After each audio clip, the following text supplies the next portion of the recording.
국정원의 대선 개입 의혹 사건에 대한 수사 외압을 폭로했던 권은희 전 수서경찰서 수사과장.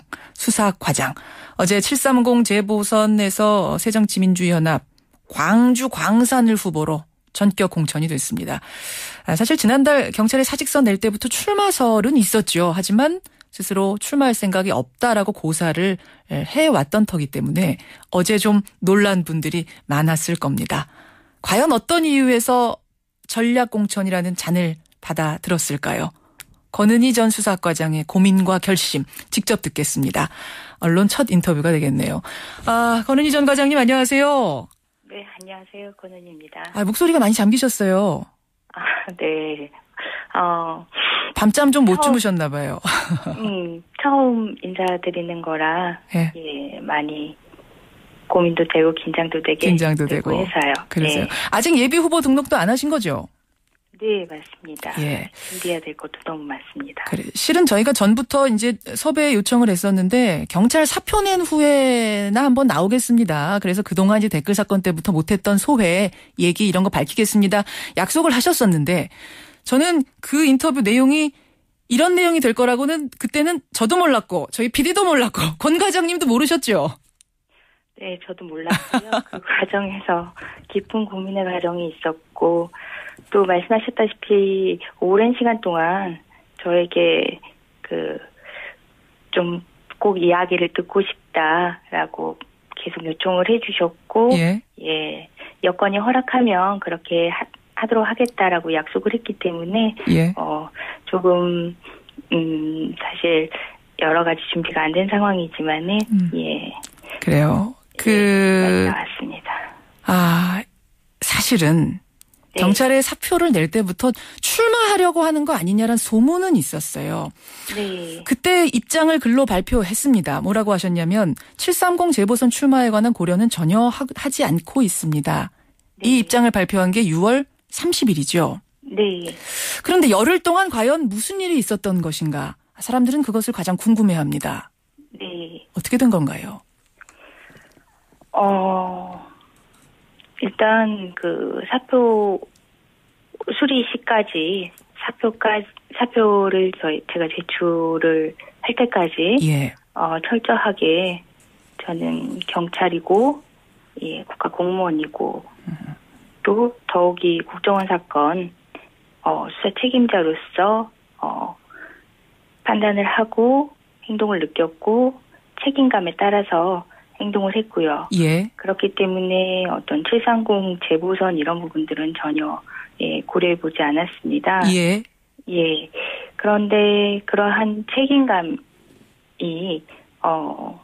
경찰을 그만두고 난 이후에도 계속이 됐고 이러한 책임감들은 진실을 밝히려는 노력이 계속되어야 된다라는 것을 요구를 했고요. 그리고 또 지금 현재 우리가 살고 있는 이 사회에서 여러분들이 아주 많은 분들이 정의에 대한 요구가 높으신데 그러한 요구에 부합하는 그러한 판단이라고 최종적으로 판단을 내렸습니다. 말하자면 국정원 댓글 사건의 진실을 국민에게 알리기 위한 길이 뭘까 이런 고민을 계속 해왔던 거고 그 길로서 이번 말하자면은 재보선에 임해서 국회에 가서 그 일을 하는 것으로 내가 감당을 해보겠다 이런 결심을 하셨다는 건가요? 계기가 된 거는 그거였고 더 크게는 이제 예전에 저는 수사과장으로서의 책임감이었고 저에게 주어진 업무에 대한 책임, 저에게 주어진 업무를 잘 수행한다 이러한 책임감이었는데 보다 넓게는 사회적 책임감. 을 느껴야 된다. 이러한 판단까지 했습니다. 당에다가 문을 두드려서 내가 하겠습니다. 라고 하신 건 당연히 아닐 테고 출마 권유를 처음 받으신 건 그럼 언제쯤입니까? 출마와 관련해가지고는 계속적으로 또 권은희와 함께하는 신행동 이런 지지자 모임 책임감을 느껴야 된다. 그리고 아직 더 해야 된다. 이런 말씀들을 많이 하셨고요. 그래서 계속 고민이 되었었던 부분입니다.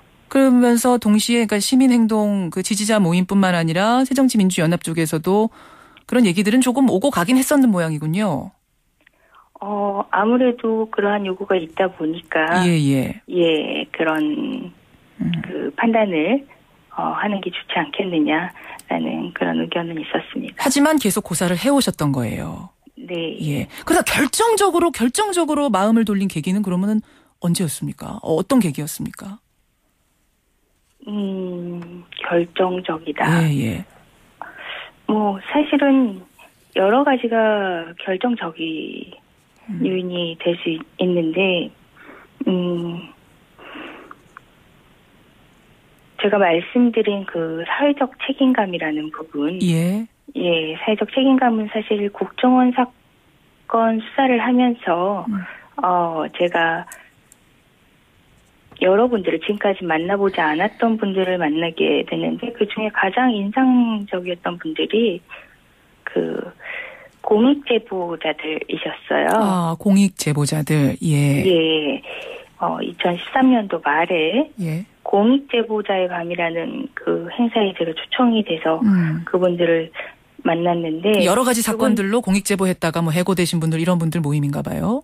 네, 그분들은 이제 각자의 영역에서 어떤 부당함, 부정의함 이런 부분에 대해서 개인의 어떤 불이익 이런 것보다는 공익에 대한 가치, 우선 가치를 두고 행동을 하신 분인데 저는 그분들이 참 그 놀랍고 동경스러웠던 게 저는 당연히 공무원으로서 또 수사과장으로서 당연히 제가 해야 할 일이고 하지 않으면 안 되는 일이었는데 그분들은 뭐 민간의 영역이나 자기 삶을 살아가면서도 공익에 대한 그 가치를 인정을 하고 그분을 지키려 한다 이런 모습을 보고 참 놀랍고 고마웠고 이런 분들에 대해서 우리 사회가 좀 더 책임감 있는 모습으로 대해야 되고 또 이런 그 모습들을 좀 더 널리